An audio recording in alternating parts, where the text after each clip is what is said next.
Jacques and I are doing desserts, and Jacques is doing Crepes Suzette. Woo! Woo! And I'm here to see that he doesn't burn down the house.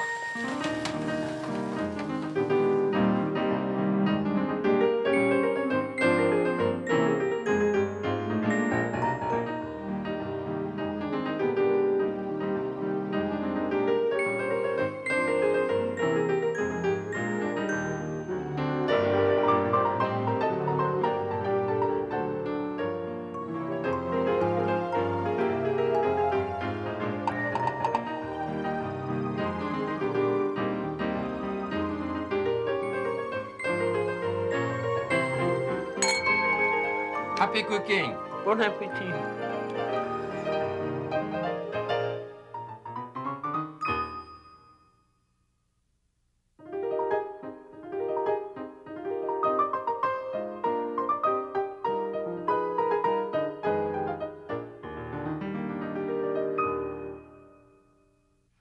Now we're going to do strawberries in a Sabayon sauce. This is a really good dessert. Oh, yes.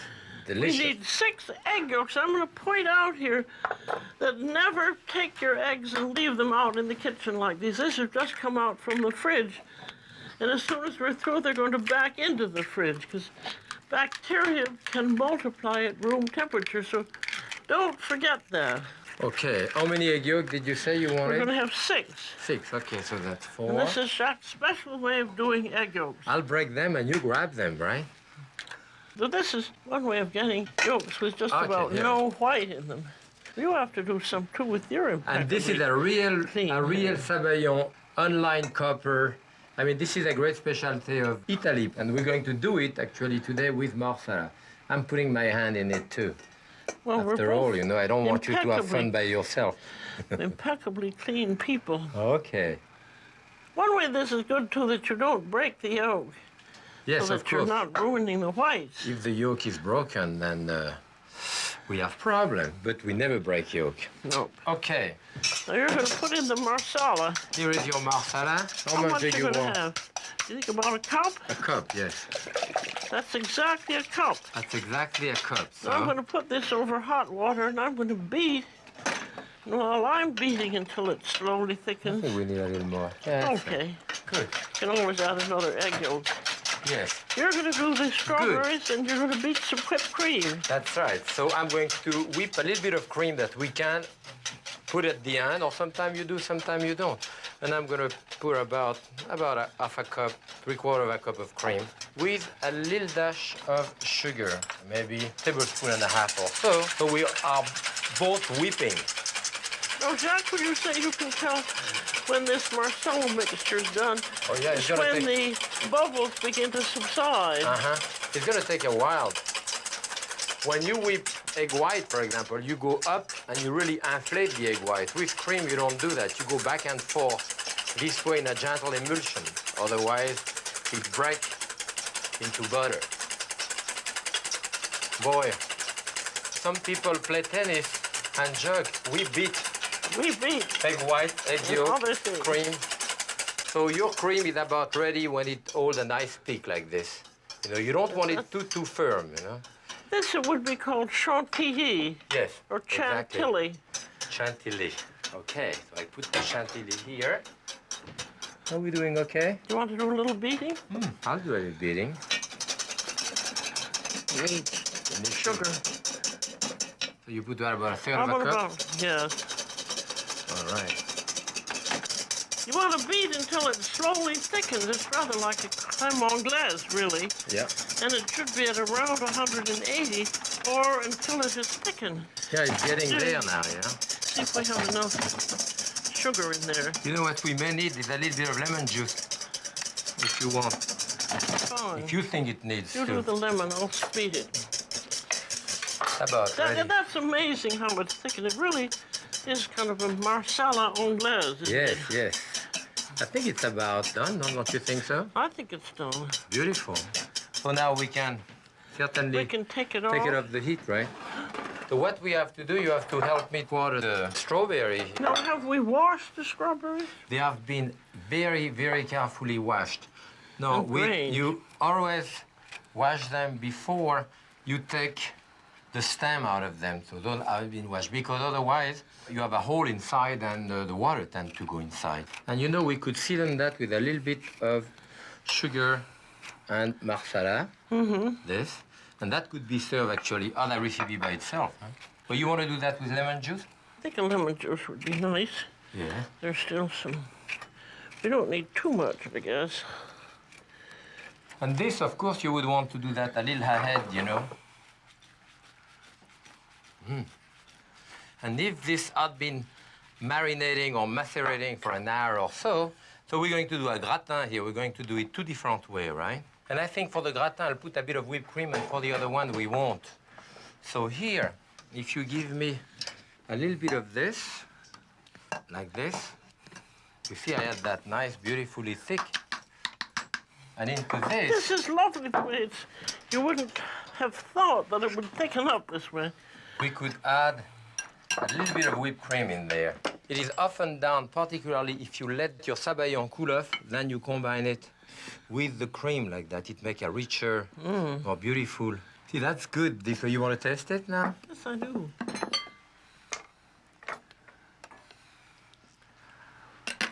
It's called the cream. I have quite a different... It's sort of richer and Yes. smoother and nicer. And the reason he puts the cream in so that he can gratinate it in the oven. Yeah, that's glazed beautifully. I leave the door open here so I can look at it. And then we can start on this. Shall we put, you want to put a little bit of that on top? Okay. That's beautiful glass, isn't it? I'm putting on only just enough so that the strawberries show and you can know what it is. Yeah, and you That's can lovely. serve soap. Shall we put a little flowers on top here? That's pretty. I guess that you couldn't put that glass in the dishwasher. No, I don't think so. No. Let's see where we're at here. Okay.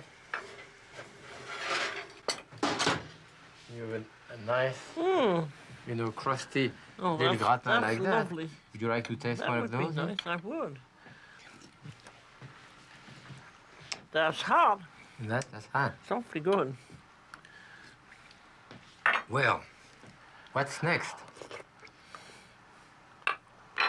Oh, whoa. Yes, okay. We'll We're do going that to do too. Crepes Suzette.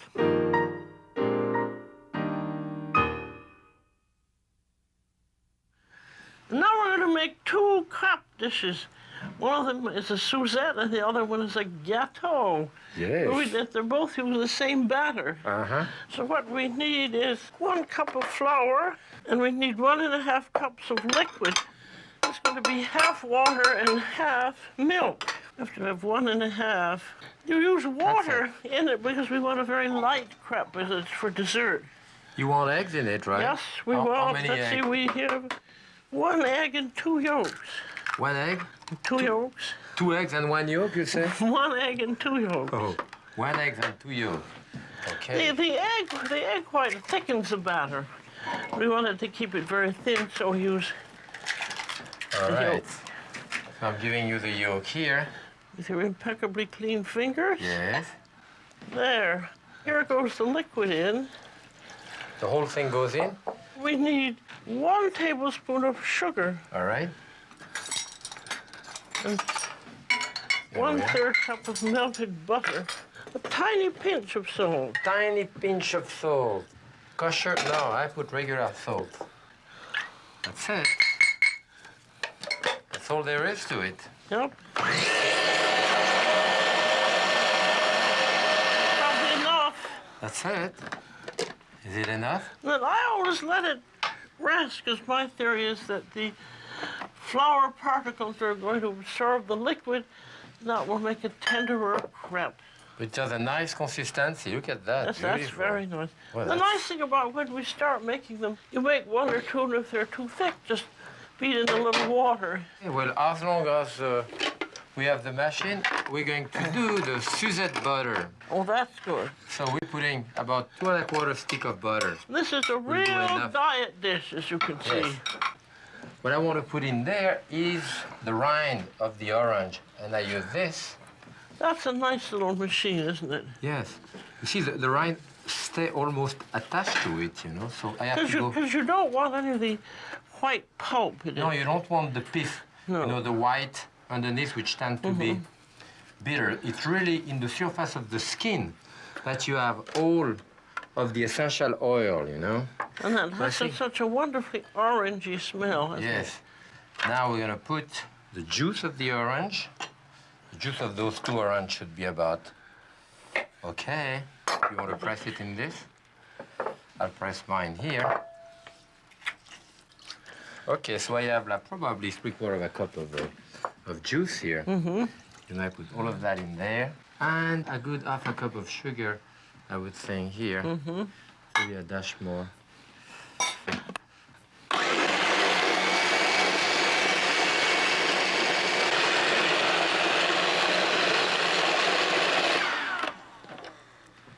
Look at that.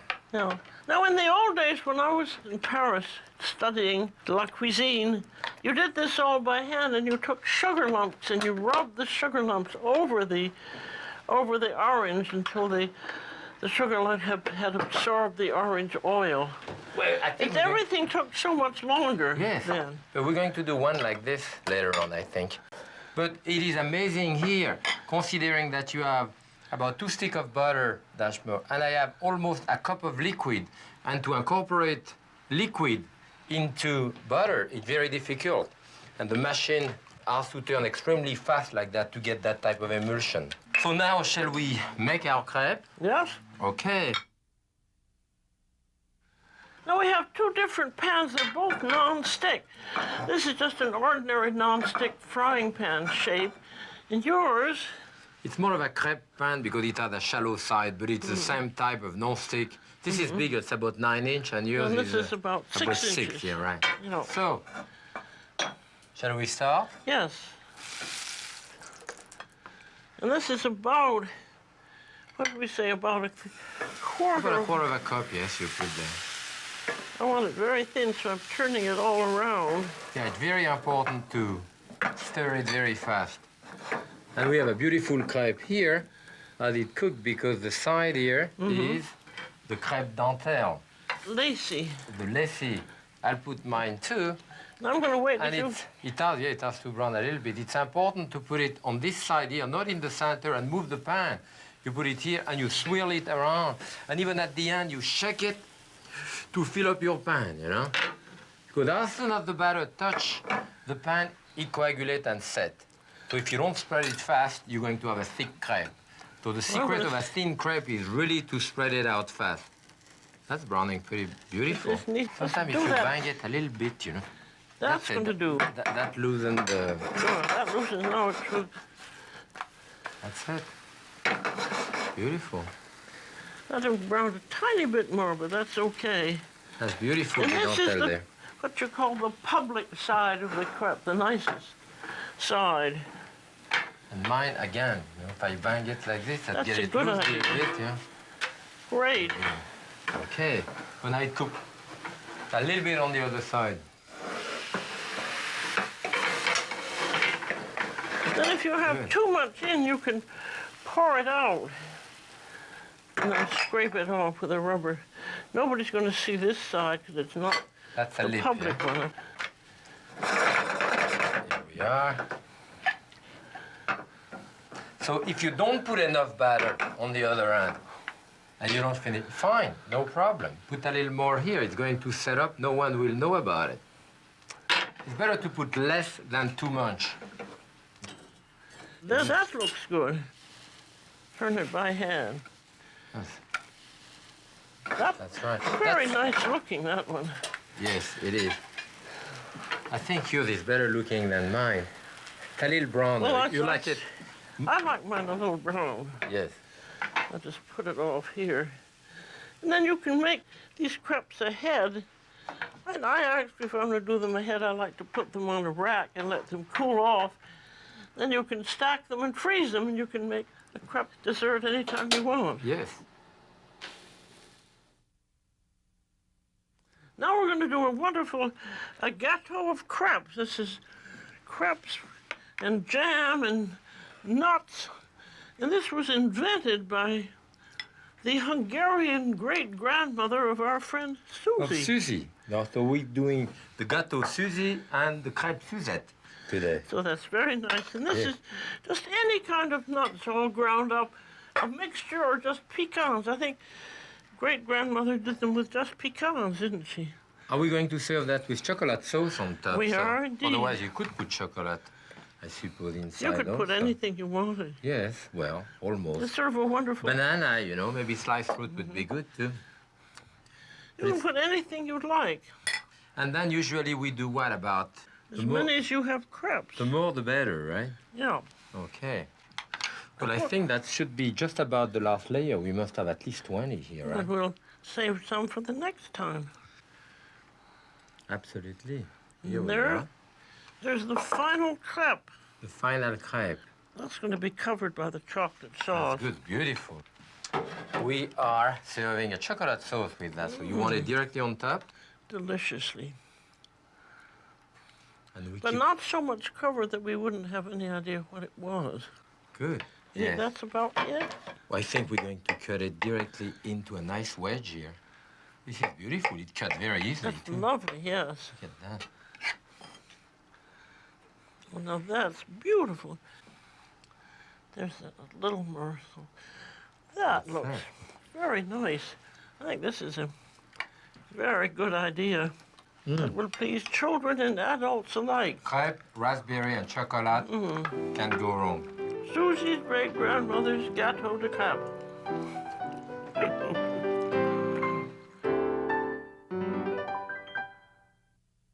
Now here's our grand finale, the Crepes Suzette. I think these are my favorite. Yes. I just adore these. I tell you, this is a very nice way of doing it. We're putting that, of course, this is a stainless steel pan that can go into the oven. Put them on where you And we like. fold them this way. We put them This on is top. our orange butter. Then we spread that in the And this middle of is it. your invention, and I think it's a wonderful one. This is I don't know how if you it's my can do them. invention. I don't even... Do them again. Do them Remember. ahead a little bit. Yeah, beautiful. Look at that. They're lovely. Those are really large crepes, you know, so many people would give one of those per person. I think I And would as you have 3 or notice, 4. too, that I'm putting it on the non-public side of the crepe. That's right. They're They are thin, yes. so thin and elegant. Okay. This is a great way to do crepe because if you had a party for 10 people, you could have 2 trays like that with 10 crepes on each tray. Then you put one in the oven, get it out of the oven, flambe with a little bit of Grand Marnier and cognac, serve 1 crepe per person. During that time, the other tray is cooking in the oven. Then you get the other tray and pass it around. For second helpings. Yes, for second helping. Here we are.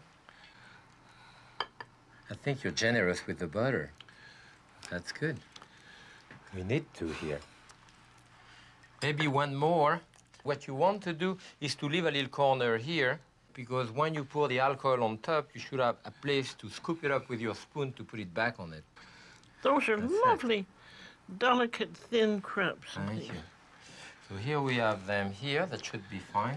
And on top of that, I'm going to put a little bit of sugar. And we can put them under the broiler till they start caramelizing. You don't want them to be too close to the broiler, you know, at the second level at least. They're going to take 5-6 minutes right there. Good. And during that time, are we doing the We're going to do the conventional. the vrai crêpe Le Suzette? vrai, vrai. The butter has to melt and kind of caramelize, and Jacques now will do the ancient way. The ancient way, well, actually, the maître d' at your table was going to rub a lump of sugar on top of an orange of tangerine. And as you can see, the sugar itself kind of absorb or get impregnated with all of the essential oil on top. And this is actually the way it was started with this and a piece of butter and, of course, a little bit of the juice. And that's the way it was done at the table until it caramelized and the crepes were dipped into it. Our modern way here, where all of the butter is incorporated, it's, of course, easier, you know? I think that I'm going to check my crepe in the oven. Now I think I'll take this one out, show them the caramelization, and if actually I had done it in a hot oven, I wouldn't even have to put it back on the stove a little bit. And this is the time. Oh, you say you want to put it in there, right? The reason for this is that it can be very dangerous to flambe something out of the bottle because the flames can go right into the bottle, which can explode. So this will go there. That's lovely. And of course, you should bring it to the table like this, shaking it a little bit, and taking some of the juice, pushing it back on top of it. That's a very nice way of doing it, I think. Pyrotechnic cooking. Mm-hmm. But it's particularly if you're going to serve a whole lot of people, this makes it much easier. It's a nice way of doing it. Mm-hmm. I'm going to put it here. Are you soon to be ready? We can dip the crêpes in, Yes, you I think? think we can. Do you want to dip them in? I tend to do it this way so that I have some on this side, then I fold it in half so that there is And some then- inside. And then I fold it. You fold it, of course, into the correct way, right? The table. So this way. I really think this is a marvelous dessert. I always think, oh, that old saw, Crepes Suzette, and then every time I eat it, I think, gosh, this is the way to go. Yes. Here we are. It's much nicer with two people, isn't it? Yeah, that should be good. But you can see inside here that it's starting to caramelize, so we turn them on the other side. But you know, this is the real crepe pan that you have here. I believe that this one is lined up with silver. I think it's Yes, copper it lined is. up with silver, the old style, you know. Now time to flambe. Now time to flambe. I'll give you the matches. Okay. You pour in the liquor The and all. mixture is usually a Grand Marnier, which actually is already a cognac or a brandy with an emulsion of orange in it. And then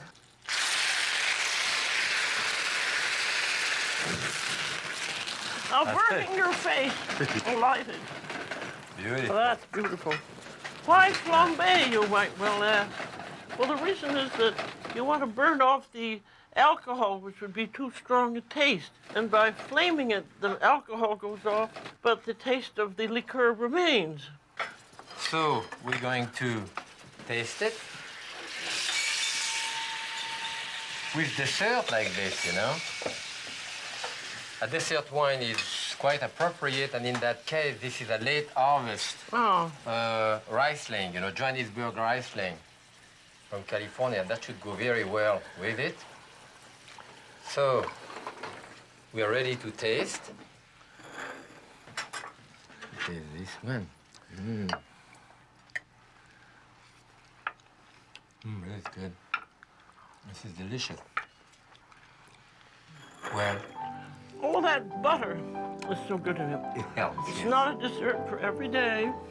It's awfully good. Yes, once a year. Well, it was great making crepe with you. I enjoyed it. We'll do it again. Bon appetit. And happy cooking.